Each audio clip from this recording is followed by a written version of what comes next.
आप भी गांव में रह के महीने का कम से कम 50,000 से 1 लाख के पर मंथ कमाना चाहते हैं।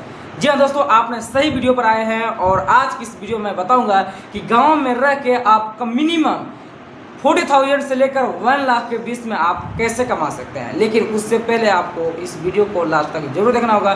बहुत सारे लोग ऐसे सोचते हैं गांव में रह के उतना कैसे कमा सकते हैं, लेकिन हाँ, कुछ बिजनेस टाइप्स ऐसे होते हैं जो आप अगर गांव में करते हैं तो आप उतने महीने का कमा सकते हैं। लास्ट में ये भी बताऊंगा कि उस बिजनेस को करना कैसे है और स्टार्टअप कैसे करा था। नमस्कार दोस्तों, मैं कलीम आप सभी को स्वागत करता हूँ आज के इस वीडियो में। अगर जो गांव में रह के ये बिजनेस कर सकते हैं जिसका नाम है आप लोगों का डेयरी। जी हाँ दोस्तों, डेयरी आखिर होता क्या है? बहुत सारे गांव के लोग कहेंगे कि डेयरी क्या है, तो डेयरी बीमारी मत समझना। ये होता है पशुपालन, जिसमें से आप गाय या भैंस दो में से कोई भी ले सकते हैं जो दूध अच्छी देती हो। तो अगर आप डेयरी मिल्क का यूज करेंगे, ठीक है, डेयरी मिल्क अगर बनाते हैं तो गांव में दूध का डिमांड ज़्यादा होता है, जिसकी वजह से आपका डेयरी मिल्क चलेगा। कम से कम 10-20 से भैंस आप पाल सकते हैं। अगर उतना नहीं भी है आपके, मान लीजिए आपके पास बजट नहीं है, तो आप 5 गाय या फिर अपने हिसाब से जितना आपके पास टारगेट है अपना छोटा सा स्टार्ट कर सकते हैं। 2, 4, 6 एक बड़ा मैं बता रहा हूँ, कम से कम 10-20 अगर आपके पास टारगेट है तो उतना कर सकते हैं, या फिर 5 से 3-4 से आप स्टार्ट करें, डिमांड के हिसाब से आप बढ़ा सकते हैं। इतना करने के बाद साथ में आपको इसमें फ़ायदा क्या है कि अगर आप 2-4 गाय या फिर भैंस रहेंगे तो दूध से बहुत सारा बेनिफिट्स है। पहला, आप गांव में दूध बेच सकते हैं या फिर शहरों में कॉन्टैक्ट करके होटल्स वगैरह में दे सकते हैं, क्योंकि होटल्स में मक्खन वगैरह हो गया या फिर दही हो गया, पनीर वगैरह बनाने में काफ़ी ज़्यादा इसका यूज किया जाता है। आप डेयरी मिल्क ओपन करते हैं तो आपको करना क्या होगा कि कम से कम 4 या 5 गाँव से कनेक्ट करना होगा कि दूध कहाँ कहाँ हमें सप्लाई करना है। अगर 4-5 नहीं करते तो अपने घर के पड़ोसी से स्टार्ट कीजिए, उसके बाद खुद पता चलेगा।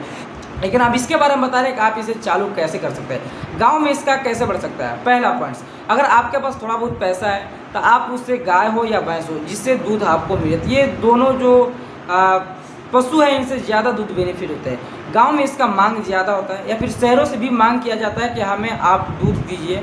होटल्स वगैरह हो गया या फिर रेस्टोरेंट वगैरह हो गया, ये सब में मांग होता है। लेकिन बात रही कि 10-20 गाय लाए कहाँ से, क्योंकि पैसा गांव में बहुत ही कम होती है लेकिन ज़मीन ज़्यादा होती है। मैं ये नहीं कह रहा हूँ कि आप ज़मीन बेच दें।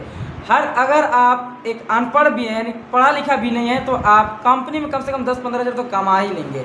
तो आप कोशिश करें कि कम से कम 20 या 30 हज़ार जुगाड़ करके 1 या 2 गाय ले लें, ठीक है। 1-2 गाय लेने के बाद आप उससे दूध का निकालिए, उसका दूध, ठीक है। उसके बाद बेचना स्टार्ट करें। पहले अपने पड़ोसी में बेचिए। अगर पड़ोसी में ज़्यादा बिकने लगा दूध तो और घटने लगा, कहने का मतलब ये है कि दूध की मांग ज़्यादा बढ़ गई और आपके पास दूध की मात्रा घटने लगा, तो 1-2 गाय या भैंस और बढ़ा दीजिए, जिसकी वजह से आपके पास दूध आना स्टार्ट होगा। लेकिन हाँ, जितना कहने में आसान लग रहा है उतना करने में आसान नहीं है। इसके लिए आपको लंबा टाइम देना रहेगा। एक बात हमेशा ध्यान रखिएगा कि अगर कभी भी बिजनेस करना चाहते हैं आप, तो कम से कम 1-2 साल आपको उसमें हानि होगा ही। कोई ऐसा बिजनेस नहीं है जिसमें आपको बिना लॉस से प्रॉफिट आपका हो जाएगा। अगर आप चाहेंगे कि तुरंत मुझे प्रॉफिट हो तो ऐसा नहीं होगा, क्योंकि लंबे चीज़ यानी लंबे पेड़ को बनने के लिए उसका बहुत ही लंबा समय लगता है। तो आप स्टेप बाय स्टेप इसी प्रकार बढ़ा सकते हैं। उम्मीद है आप लोग समझ गए होंगे, क्योंकि गांव में आपको चारा भी मिल जाएगा, भूसी वगैरह सारा चीज़ मिल जाएगा, तो आप इसका यूज करके अपना बिजनेस बढ़ा सकते हैं, आप स्टार्ट कर सकते हैं। मैं नेक्स्ट पार्ट में मैं आप लोगों को बताऊंगा राइस के बारे में। आखिर राइस मिल का उपयोग गांव में क्यों ज़्यादा मांग